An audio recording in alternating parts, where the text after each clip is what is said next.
So we've had a really great week this week, although as you can see if you're on the video, I am by myself because Trey did not have a good week this week, and he has a chest cold and sounds like he's been gargling. I don't know what he's been gargling, but it sounds his voice sounds awful, and he's like, if I have to go in there and talk, then it's going to be even worse. So, um, so it's all about me having fun. So. It, We've been really busy, and we've mentioned photo shoots on several podcasts because this is the time of the year that we're trying to take pictures before everything burns here in Texas and it gets really hot. And those days are coming here shortly, but we get to leave tonight and go do another photo shoot. So it's fun to go back and see all the projects that you designed, and 2 and 3 and 4 years later, how people have used it and how it's impacted their lives and how they, you know, really appreciate all the things that you create for them. And that's a lot of fun as a designer to do. So we're going to talk tonight with somebody that really creates some really wild things. So Russell, I'm going to read his bio here, and then we'll get him on here shortly. But Russell has been in the adventure industry for over 35 years. He's worked in countries like Australia, New Zealand, Singapore, Japan, France, and the U.S. He started his career as an outward bound instructor in Australia. That's going to be fun to talk about. And eventually became the program director. Driven by his passion for the outdoors, Russell's goal was to bring adventure experiences closer to home. Recognizing that local swimming pools were ideal for introducing adventure to young kids, Russell developed the AquaClimb, now celebrating its 20th year, and featured in over 1,000 commercial locations. Building on the success, he has launched Aqua Zippins, a thrilling rope swing zipline combo, and Aqua Ninja FLX, inspired by the Ninja Warrior Challenge. So, in recent years, Russell has seen significant industry from the residential owners, leading to the creation of these luxury versions of his products, the AquaClimb Luxe, the Aqua Zippin Luxe, and also as the CEO and president of Poolside Adventures, he continues to drive the company's mission forward to build courageous kids for life's great adventures by combining his extensive experience with relentless innovation within the aquatic industry. So I'm really looking forward to this, and you'll understand some because I'm going to talk about some of my background, which I think dovetails in with Russ's as well. So look forward to talking to him here shortly. Russell, thank you for being on the podcast today. I really look forward to it. I think I have to start with a story, and if I tell this story, you'll understand a lot about my background and thought process. So my appendix ruptured when I was in 9th grade, and I was taken to the hospital. And after about 5 days after it ruptured is when I ended up in the hospital. And so they did exploratory surgery on me, and they were like, you should be dead. But I got to live in the hospital for 3 weeks before they sent me home. When I went in, I was 160 pounds. When I left, I was 95. So I was a stick. And when I was in there was a gentleman that came to visit me from my church. And he said, Mike, when you get out of here, I'll take you to the mountains and we'll go backpacking.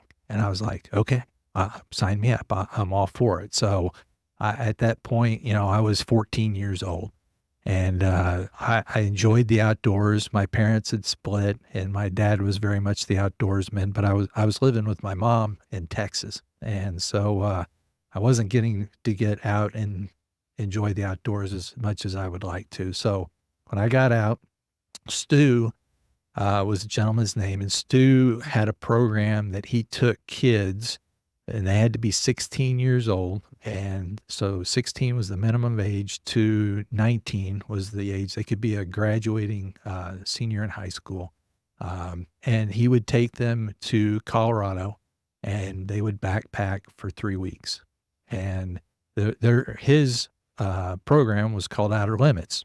Okay. And Outer Limits, basically, the philosophy behind it was anybody could fake it for a week, and some people could fake it for 2, but nobody could fake it for 3. And in 3 weeks, you were going to figure out who you were. And part of that, we climbed mountains, we did technical climbs, we did all kinds of things. And so I was a very shy, introverted teenager, and probably something to do with my parents and the split and, family situation, which was not common back in those days, to have divorced parents. And anyway, that trip changed my life in many, many, many ways. And I had to deal with, challenges. I had to deal with fear. I was 16 when I went on it. I was one of the youngest people on the trip. And I still wasn't much more than 155 pounds, wringing wet, but, I would push those seniors as much as anybody because I just wanted to stand on my own 2 feet. But the ramifications from that trip is I eventually started leading trips with Stu. And so from the time I was 18 up until 2 years ago, I took kids to the mountains every summer. Now we don't go for 3 weeks. We went for a week. But that creates some very intense situations. And we were backpacking basically on the Continental Divide.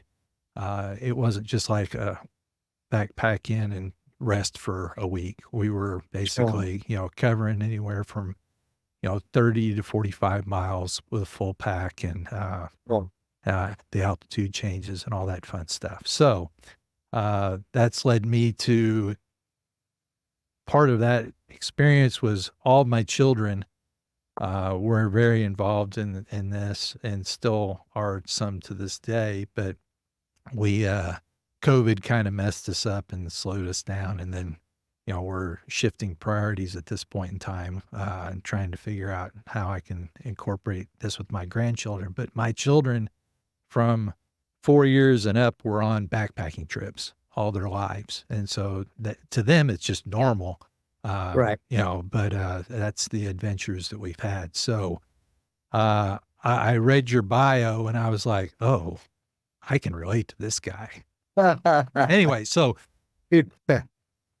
I told my story. So there's a story behind your company and where you started from. So I'd love to hear how you got to Australia and did the things you did. And just if you could give us some background on you to begin with, that'd be wonderful. Well, Mike, my story is not dissimilar to yours by any means. I thought there might be a few. I was a lost 21-year-old living in London back in Margaret Thatcher's era, and the Falklands War has just finished. And I decided that England wasn't for me. Okay, I was struggling to find work. I didn't know what I wanted to do. I studied engineering in an apprenticeship program at the College of Farnborough, and it was getting me nowhere. So what I did know was that my father, who I haven't seen since I was 6, lived in Australia. So I made a decision to make a contact with him, fly to Australia. I had no money. And I just basically said, I want to go to Australia. I want to see what it's like. I want to get out of town. I want to get out of, we were south of London by 20 miles. I had not backpacked. I had not had an adventure until I got on the plane at Heathrow and landed in Sydney. So I met my father. It was a very unusual experience, obviously. He looked like me, or I looked like him, and that our personalities were very different.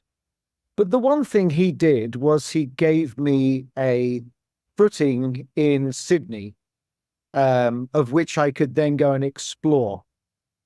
And I used to play competition squash at a low level, but I would play every Friday night, and I met a couple that lived in the middle of nowhere in a bush town called Wilcannia, which is probably 12 to 13 hours west of Sydney. Oh, wow. Nowhere. It's an Aboriginal community, and it was on the Darling River. And they said, we're teachers out there at the mission. Would you like to explore? Come out and see the out. And I'm like, why not? Let's do this. So I ended up going out there and spending about 4 weeks in the bush. I loved it. I suddenly found there's nothing out there apart from kangaroos, cockatoos, and galahs. But I loved it. I loved the fishing in the river, the trapping. I just loved it. And unfortunately, the Aboriginal community are carriers of hepatitis A, and I was vulnerable to it, and I caught it, and so I had to go back to Sydney and rest for about 2 months. But at the end of the 2 months, Mike, my father turned to me and he said, "Son,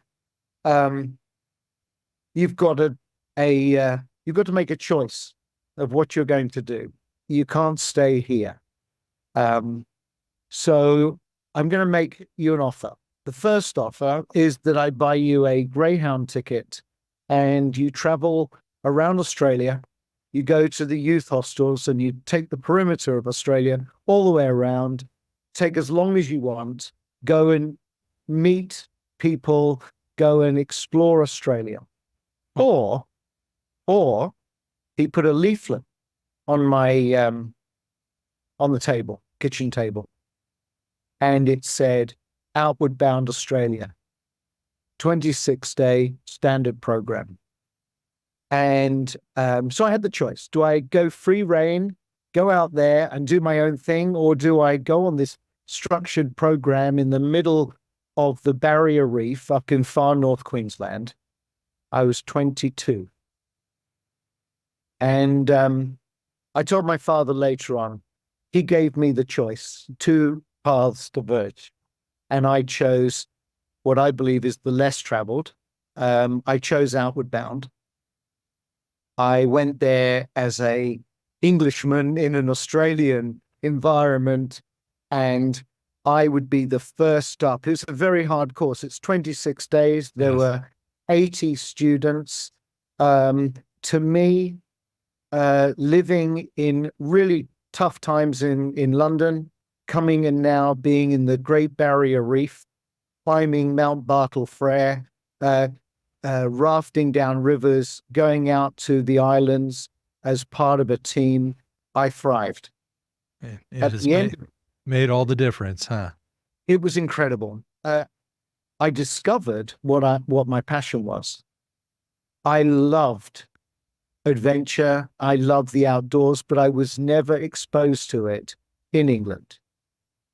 Well, the last day of the program, the director of the Outward Bound, the head guy, came up to me and he said, "We'd like to offer you a job." And I said, "That's great, but my holiday visa runs out in Australia in a week. So I'm going to go back to Sydney and I've got to fly back to London." Back then, the immigration policies were very, very strict in Australia. Fortunately, Outward Bound Australia is very well connected within government. And they said, "Follow the process, go back to England. We want you back." So they sponsored me. I went back to London. I filled out my paperwork, and within 6 months, I was back working for the Outward Bound Foundation in Australia, my dream job. Arriving in Canberra for my dream job, thinking I was going to go and explore the whole of Australia and be, an instructor. I ended up cleaning toilets and mopping kitchen floors for the first month. And I must admit, that was when I wrote to my mother and said, send me the ticket. I want to come home. I'd had enough. Right. She said, no, stick it out. And I was there for 5 years and ended up in a role of operations for the whole of Australia for the Outward Bound Foundation. That's amazing. That's It an was- awesome story. It's a great start to the journey. Yeah. So I graduated from college and decided that I wanted to be a full-time guide. And I applied to Knowles. Oh, okay. I know it well. Yeah. Yeah. And Knowles said, you don't have quite enough mountaineering experience. And so you need to come take our mountaineering course, which was a 6-week course and up in Wyoming. And so I went up and spent 6 weeks with them. And after that, they offered me a job. And I said, well, I'm going to go out to California and I'm going to stay out there for the school year. And I'll be back next summer. And they were like, that would be great. And the first person I met when I got to California was my wife. So I was like, well, that breaks on it. yeah. So then I was like, when I had to turn my application in, I was like, I'm going to skip a year. I'm going to stay here in California anyway. So 12 years later, I left California and came back to Texas with my wife and children.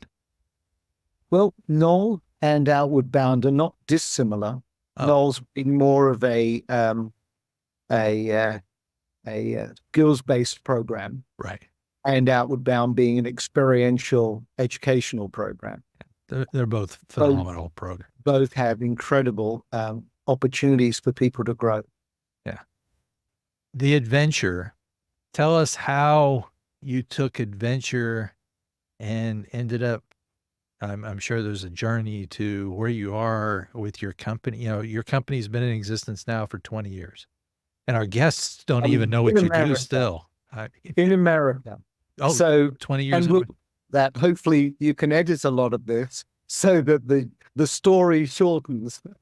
When I was at Outward Bound, the one thing that they do is they provide senior staff with tools to grow, tools to travel. Australia is a very isolated country.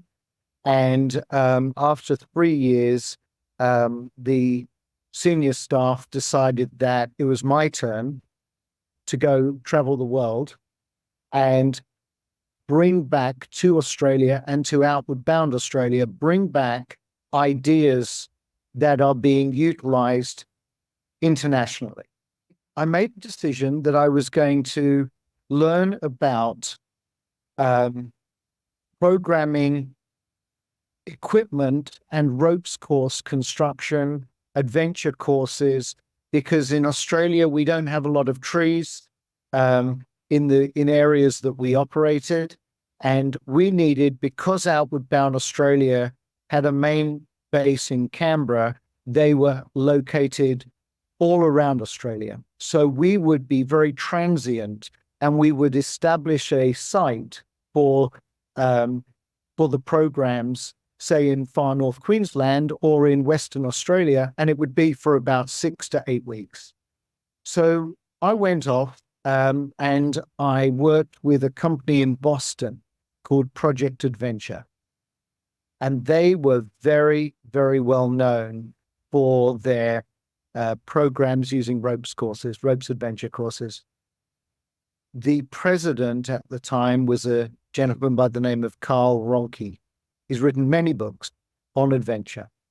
And he took me under his wing, and I learned a great deal about ropes course construction, about building climbing walls for education, and it was exciting. I went to Germany after that and looked at what they did, and to Scotland, to Abu Dhabi, looked at what they were doing. And I ended up back in Australia, and I tried to convince the board to establish a for-profit division of Outward Bound. Outward Bound Foundation is a not-for-profit organization. And I was convinced, even though I was very naive about not-for-profit foundations and organizations, I wanted Outward Bound with their brand name to develop a for-profit center of the development of adventure equipment, including backpacks, sleeping bags, etc. And for that money to be then the profits of that to be fed back into the non-profit organization for scholarships for youth to go on Outward Bound. Immediately it was turned down. And they said that it's just something that cannot be done. And as I walked out, the associate director came up from behind and said, "You do it. You do it." And I've never run a business in my life. I was 28 and I didn't know where to start. But eventually he convinced me to start my own company in 1988 called Rope Tech. And we started to design adventure parks, adventure ropes courses for camps, for Christian camps predominantly, and for the YMCAs. Interesting. So, yeah. Side note, my daughter, middle daughter, ran a ropes course in a Christian camp one summer. Did she? Yes. Yeah.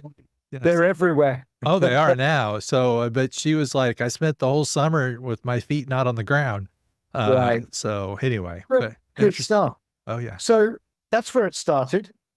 Then, because I was well connected with Outward Bound, there was a world tender to build a very big adventure park for the Outward Bound Foundation in Singapore.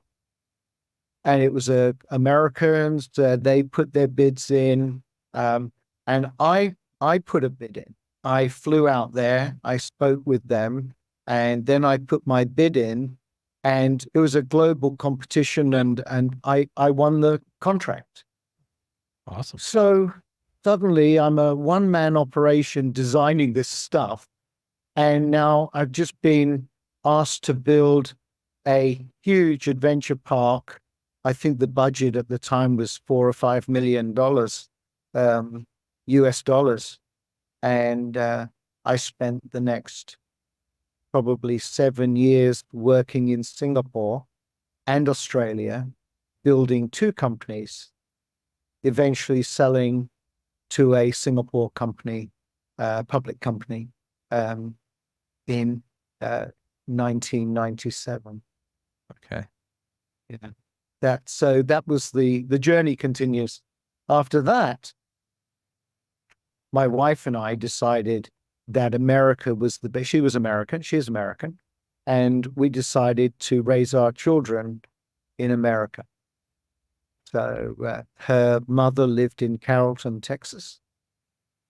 And so in May 2000, we had just had our first son, and in May 2001, we moved to Carrollton, Texas. Oh, wow. And we were stayed neighbors. Hey, sorry? We were neighbors. In 99, I moved to McKinney. Oh, okay. So we were living in the Homestead hotel there, the Homestead Inn, for 6 weeks in the middle of summer. With it was quite a struggle. But my whole objective of coming to America was to do what I was doing overseas. I believed that we had opportunities. I have business partners in Europe, in France, that are still my business partners of 30-something years. And so we ended up moving. My uncle has a friend in Virginia, and he said, "Come to Virginia and we'll raise capital for you." So we moved to Virginia. And unfortunately, he was unable to raise capital, but I did start to get some contracts going. And in 2002, I was in Las Vegas at a trade show for climbing walls and adventure equipment and sports equipment.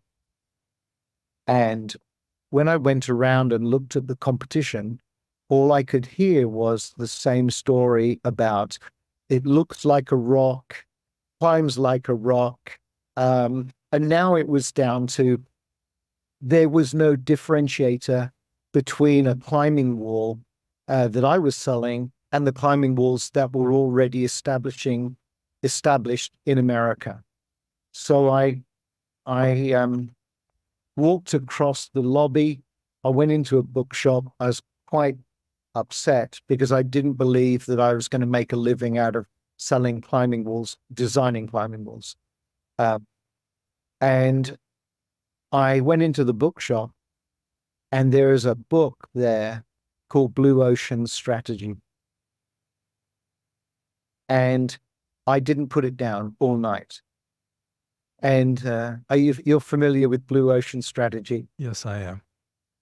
So I read that book, and predominantly it guided you into getting away from a competitive environment and creating your own blue ocean. So I know climbing and I know adventure, and my passion has always been to bring adventure to people locally rather than have to go to Colorado or to Salt Lake.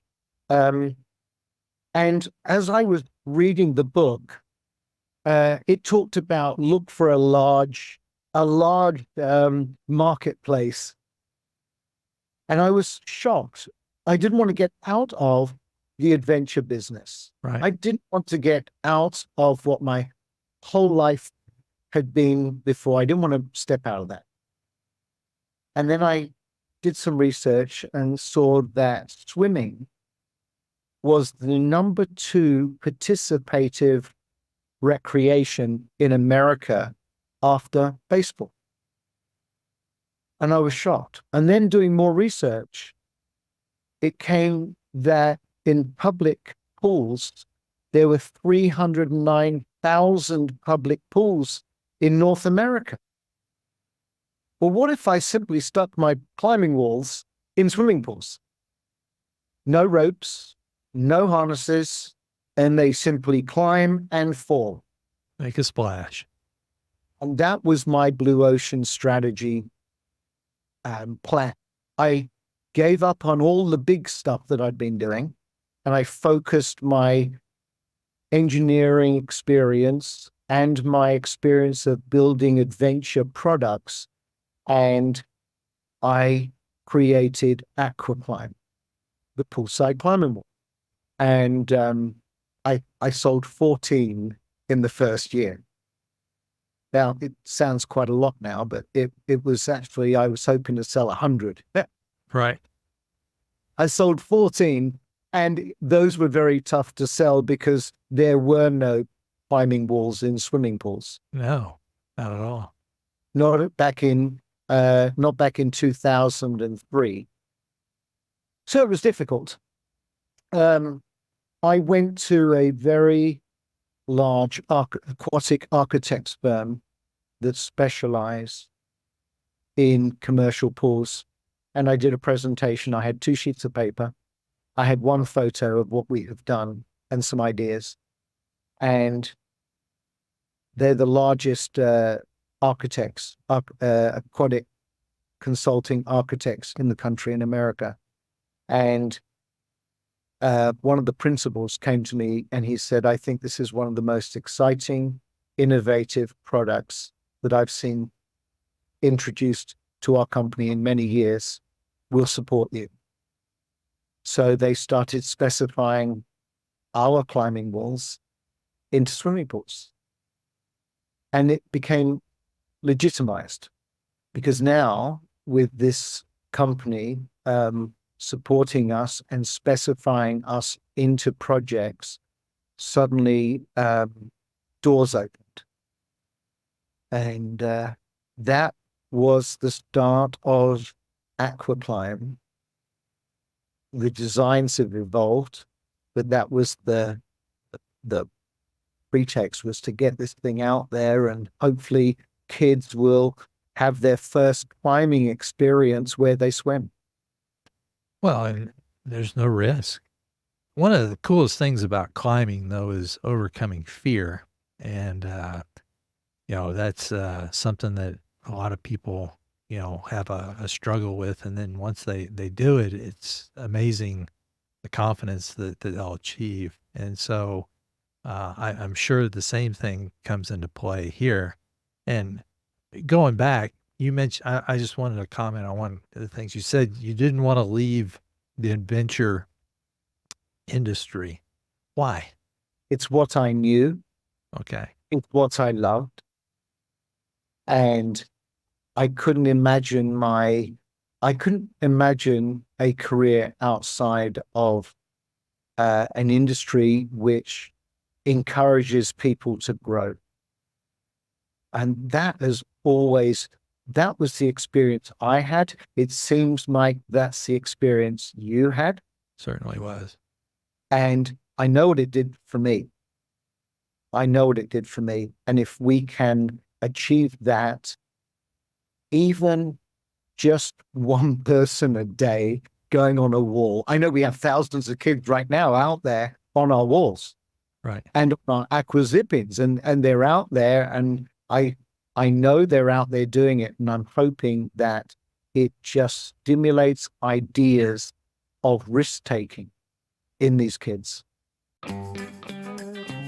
We're going to take a break here for a second and get into outdoor living. So with outdoor living, we like to go to BBQ Bits here. We're going to share some information of everything that you may want to consider in your outdoor living space as far as features, especially for the kitchen. Hope you enjoy this. So it's summertime. Can we really put an ice maker outside and it work in Texas? You can, actually. But what you said, ice maker versus ice machine. Okay. So let me explain. Please. In your house, you have an ice maker. The ice drops into a bucket. They do make those for outdoor, but it's going to block freeze. It will melt. So your ice machine is what you want. Your Hoshizaki brands, your True brands. What will happen is it will constantly make ice and drain ice, is what it will. Okay. So it will not freeze, and an ice machine can use anywhere from 300 to 400 gallons of water a year. Okay.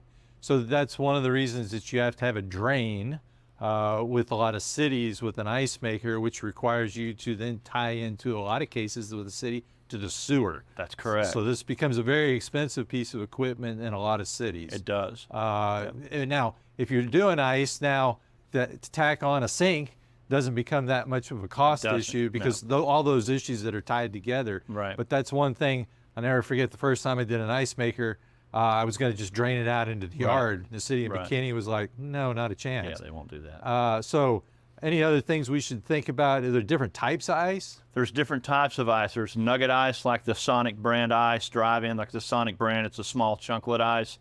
There's a top hat ice. It looks like a little top hat. It draws into a cassette. It's frozen, pushed out. True probably makes the most popular clear ice and full cuber, which is a top hat. It's made for old fashions, and if you have mixed drinks, it's going to hold better in warmer climates. One thing about True that we like is that it has an internal condensation pump and filter that's located in the front of the unit. So it's all inclusive, it's all monolithic. You don't have to find a place where to put the pump at behind the unit. And also you don't have to have an inline filtration. It's all built into the unit itself. So some other ones you have to do those types. Right, so for example, Hoshizaki brand or Perlick, you're gonna have to have an external condensation pump and an external inline filter for those units. How much space do those take up? Those can, that's where we use our 30-inch depth instead of 24. We can use cavities in the back, but a lot of times you've seen this, we'll need a separate door or access point to get to both of that. So if you're dealing with this tight layout situation, that becomes a big issue in space management. It does, and then you'll find out that the pricing is static once you start adding an inline filter and adding a pump, and you buy one that has it built into it. It's offsetting. It's the same. So Okay. Well, appreciate that information. you bet. So I hope you enjoyed the barbecue bits that we just featured today, and we'll have more coming up next week. If there's something in particular that you're interested for, let us know, and we'll get back into the episode now. One of the things that you said that I wrote down is you build courageous kids for life's great adventure. So you've seen tremendous impact, I'm sure, over the years in people's lives because they had to push past their fears and become more courageous. We live in a world of with a litigious society. And unfortunately, the days of climbing trees for the majority of kids is no longer. Okay. The risk-taking has had to be curtailed in many ways. And I feel that if we can blend adventure-related activities into everyday life, I think we should be able to create, at least get kids thinking about doing things that are, out of their normal daily life. So your product initially was for commercial pools. Yes, it was.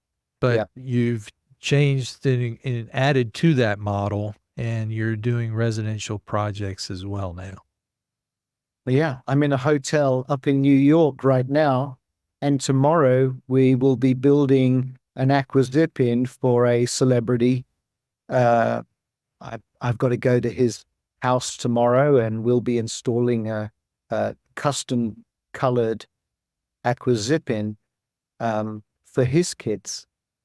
And he just found us on Google. Yeah. So you have several products. Okay. Yeah. And I'd love to talk about them all. And particularly this podcast is geared for homeowners. So the residential side. So the first thing is the AquaClimb. Okay. So we have, it's a climbing wall. For those that haven't seen it yet, it's a, what's the material that it's made out of? So, it's a polycarbonate. It's clear. It's either a blue tinted or a clear, and it's thermoformed so that it creates a three-dimensional plane, and at the same time it has a translucence about it, so it's not fully clear. It takes on its own look. Okay. And do you have certain models that, certain sizes, or is this a custom product, or how does it work if someone was like, hey, I'm interested in this in my swimming pool? So, how do we go about, inquiring? And so the other question is, does this have to be on a new pool, or can it be on a remodel, and are there depths and issues if you could go through some of the things that we may want to think about? Sure. So we have created for the residential market a product called the AquaClimb Luxe. Correct. And what we've tried to incorporate here is a more aesthetic look than a commercial look.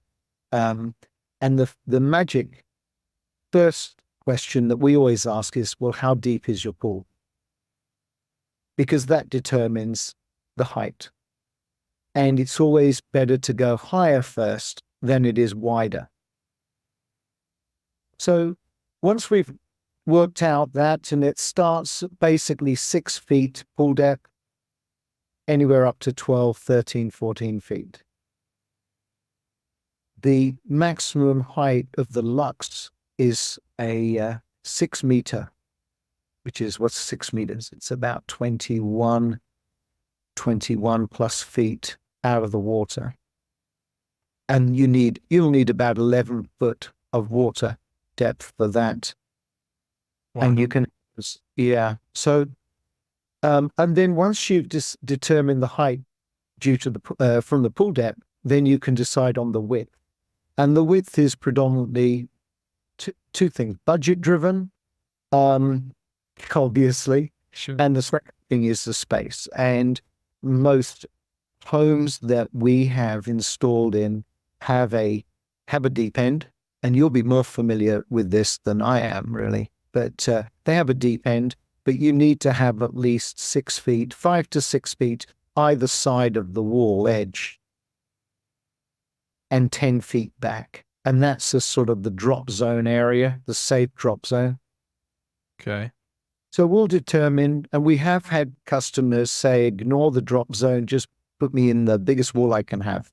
And we simply can't do that. So we end up measuring out either 6 feet or 5 feet, depending on whether it's a 5 or 6 high wall. Determine the pool depth, determine the space, and then it can go on an existing pool, on the deck, or on the pool wall.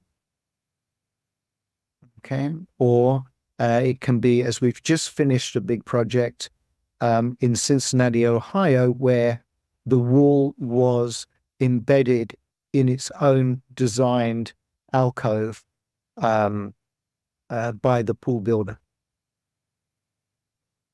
So my mind starts going to all kinds of different solutions. So one of the things we have a lot of is vanishing edge pools. Yes. That people don't see the backside of the pool at all. And I've done a lot of pools. We just photographed one the other night. I call them double pools because we'll have a pool and then there's another pool lower. And Right. a lot of times the function is the top one's recreational activities and the bottom one's diving and slide and all that type of situation. So I see this would work wonderfully on a vanishing edge wall, especially on a double pool, because you've got space down there and you've got the width and, you could climb up to the top pool. Yes. That's exactly what we've done at a residence in Ohio, in Cleveland, Ohio, is they had a vanishing edge. It's a stunning pool. And they had it in reverse. They had the top pool was for basically the family just to enjoy. It was a shallow pool, but then it went vanishing edge down, a mosaiced wall down into a deeper well pool, sorry. And on where the vanishing edge was, the water flowed behind the wall, not in front of the wall. Right. So they could climb the wall and then just jump back into the water. And the water flowed. There was still that water going over the mosaics. It's a stunning design. And all these designs are driven by the pool architect, the pool builder. Awesome. Okay. Yeah. So what's the tallest you've made one? Well, we built one in Vegas for a celebrity there. And it was 6 panels high. So about 6 3 is 18 is about, it's about 21 feet tall. Okay. Got a jump platform at the top. And he had an existing pool house. It was a very Romanesque style, Italian style pool house that you'd swim to it and walk inside. And what he wanted was the wall on the outside where he could climb and jump in. He has 16 feet depth of water. Wow. And he did want to go higher. We couldn't get it higher than what we had achieved. And so 6 meters is a very large wall, a very high wall. So I grew up in Lubbock, Texas. So one of the things I think of when I think of, I got a big wall like that, how's the wind affect this? That's a really good question. So as you know, with ASTM standards, we have to design around 90 mile an hour, 100 mile an hour wind gusts. Wow. Okay. So yes, but and that is the most load that you're going to get on a wall the human load is insignificant on the design. Right. The way we design it is predominantly we try to use a rolled tube, a structural rolled stainless tube, and then try to hide the anchoring system is all underwater and bolted to the pool wall, which does bring in the other account. If you're retrofitting onto an existing pool, we would need to see the pool wall details to make sure that our structural engineer can take a look at it to see whether it will take those wind loads, Sure. in that area. Yeah, but we try to minimize the look of it. Try and minimize the structural look, because we don't want it to look bulky. We want it to sort of try to blend in a little bit. So is this manufactured overseas, or where's this produced? Yeah, everything we produce is produced in Hanover, Pennsylvania, which so all of our polycarbonate forming, all of our steel rolling and fabrication, it's one of the largest hubs of Harley-Davidson manufacturing in America, just in York, Pennsylvania. So we've been very fortunate to tap into companies that have worked in steel. It's a great community, a great town, Hanover, PA, and we love it. We love and everything can be just shipped, all around the world from there. Okay, so are there any other details we should know about that particular product? The AquaClimb, not really. I think that we've just started exporting them to Europe right now, and also we're putting them into. We're doing one in Costa Rica right now for a big home development. One's going out there, and another one to a resort. So you're going to start seeing a lot more of the AquaClimb Luxes around the region. Awesome. So you have a couple other products as well that you've come up with to create some different adventures. And do these have to do with water as well? Everything is water-based. Awesome. Well, we love that in Poolside Perspectives. Yeah. So, yeah. So who doesn't like a rope swing over the lake? I think every kid loves a rope swing over the lake. 100%. I don't think parents like it so much. Kids love it. And in fact, I'm very fortunate. We live on a farm, and we have a large lake next door to us. And my son and my daughter grew up swinging off this big rope swing. And when you leap off it, it's a lot of fun. The biggest problem is that you've always got to get the rope back. And that's not easy. And then because of my outdoor adventure experience, we used to build a lot of zip lines. And zip lines commercially over swimming pools started to come around in about 2010. And I saw a few of them out there. The biggest issue with zip lines is when you zip line over a pool, you've got to bring the trolley back. You've always got to bring the trolley back. It might be 20 feet, it might be 20 yards, but you've still got to bring it back. So we thought about this, and I said, why don't we put like a roller coaster track, and we have a little zip track roller that runs along this track with a rope swing. The kids swing out, the track goes, the trolley goes down to the end of the track. It hits some stoppers, they fly out into the water, and then a gravity system, just a weight system, brings it back to the beginning for the next kid. Oh, wow. So we experimented, and just to give you an idea, we're on version 3.2. Version 1 was a very early edition that it worked, They now work really well because we've retrofitted all of them. But version 3.2 is perfection over 7 years of evolution. And so we're not changing it. It's done. The only thing you can change now is the colors.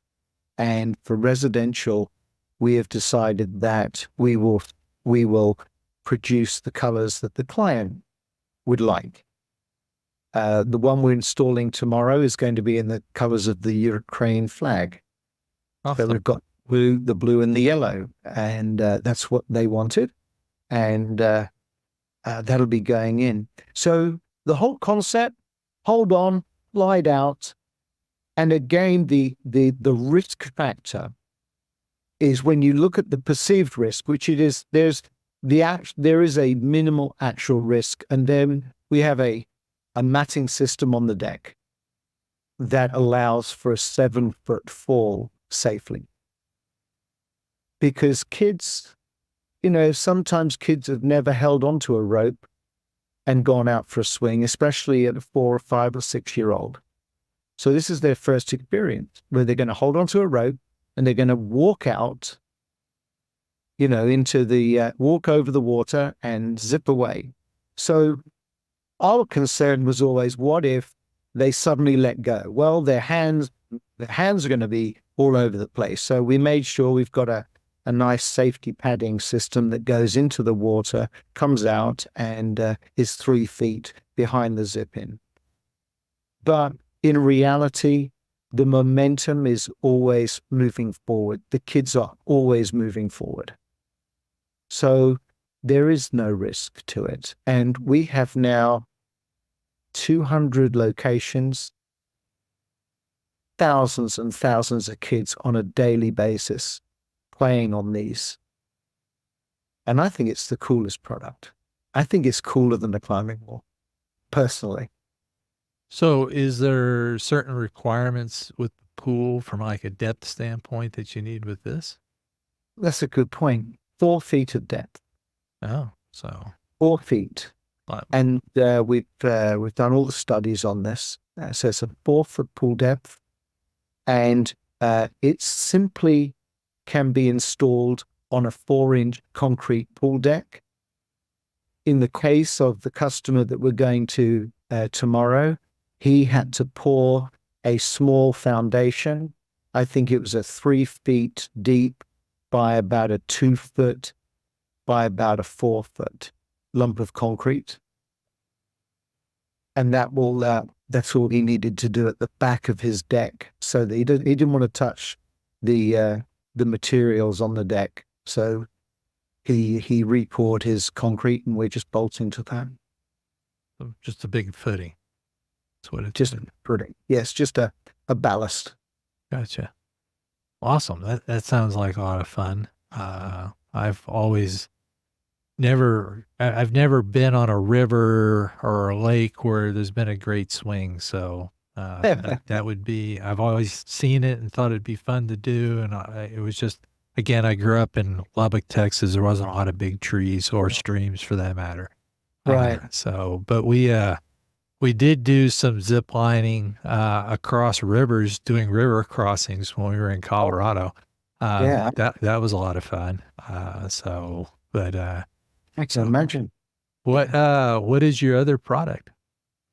So, well, it's not really I don't see it as a residential product right now, but the Aqua Ninja FLX is a product we launched 2 weeks ago in the city of Manhattan, Kansas.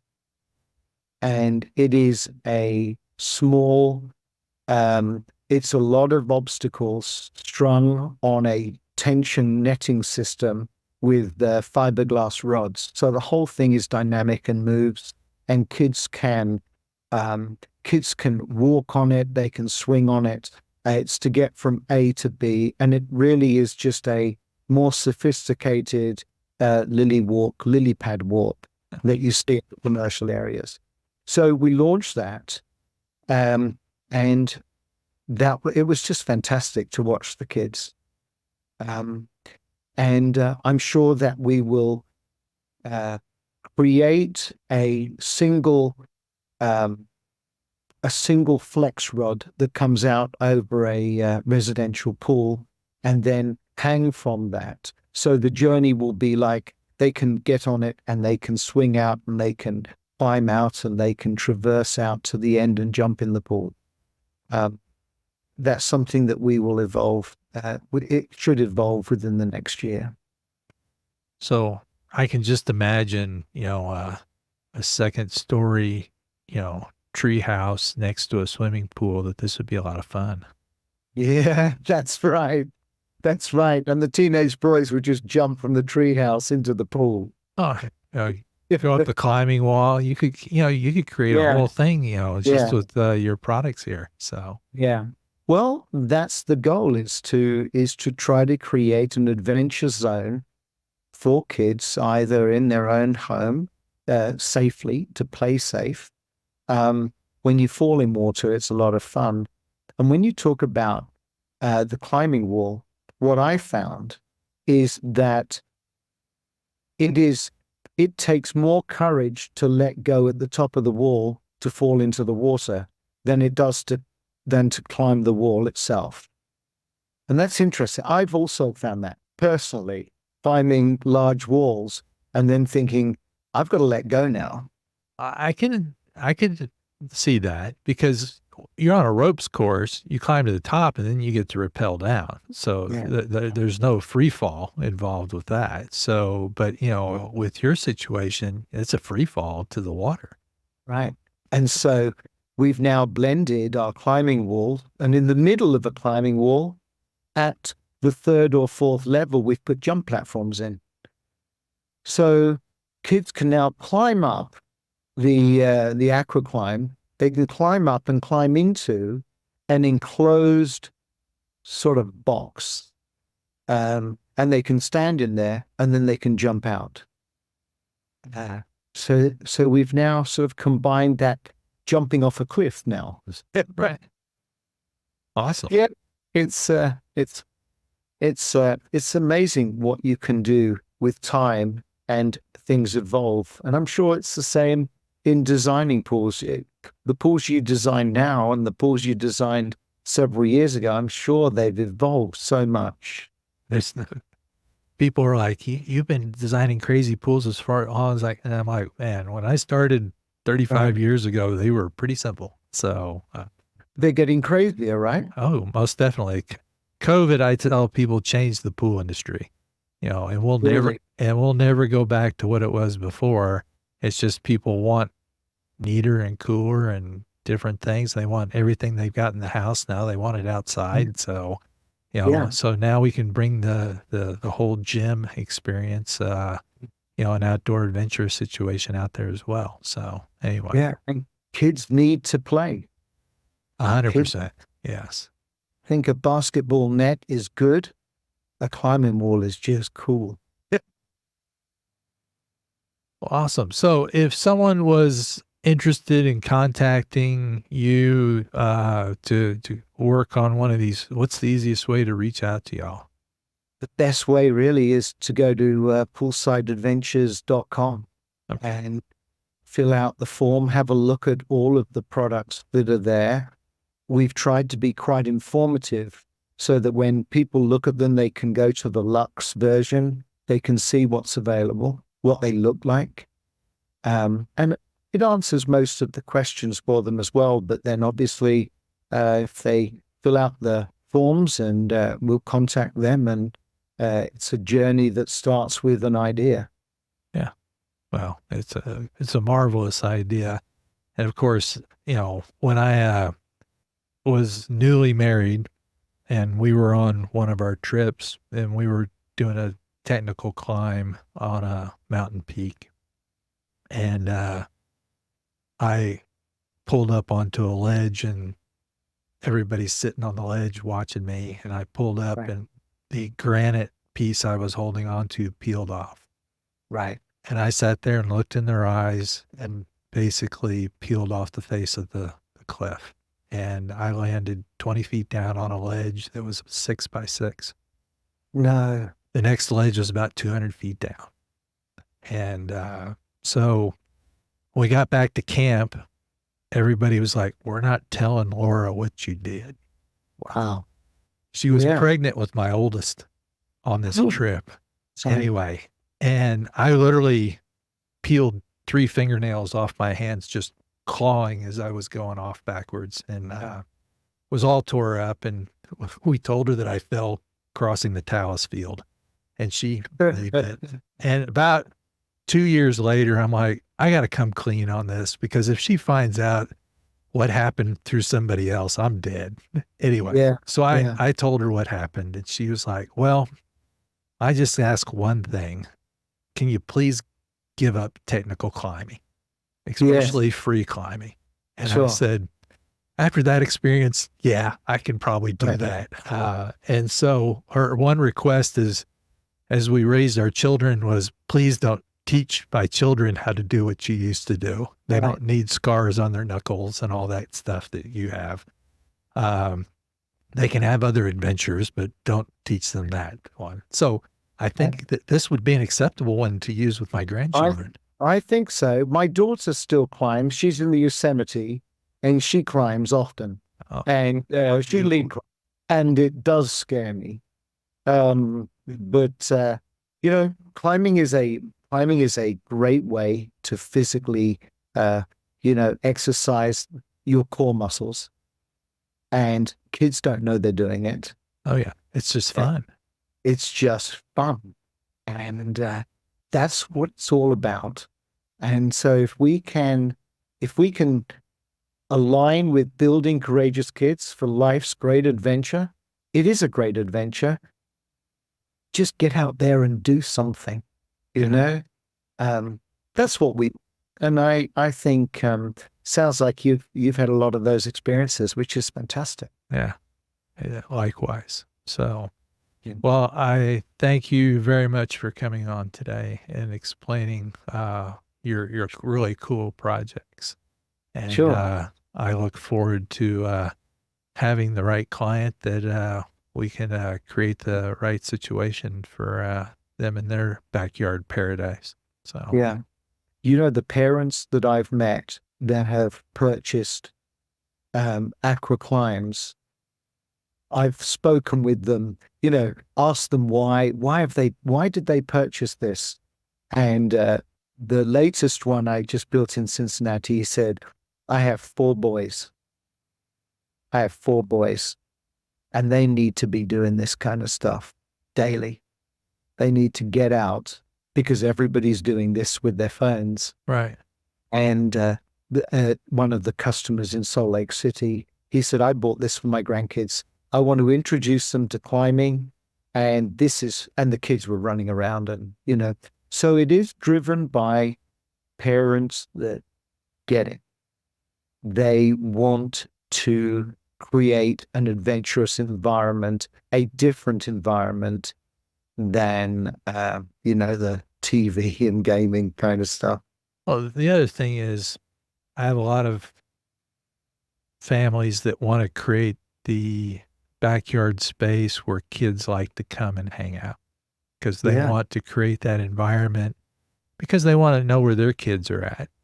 But they want to create the environment. And this is, and, you know, some of them are like, well, if I do this, will that, you know, draw people? But, you know, this is a feature that I see that fits very well into that design solution, and Yeah. creating an environment and setting that, you know, you're going to bring a lot of people to, and create a lot of, you know, it's all about memories, right? We create awesome memories in backyards, and that can be a really, really amazing one.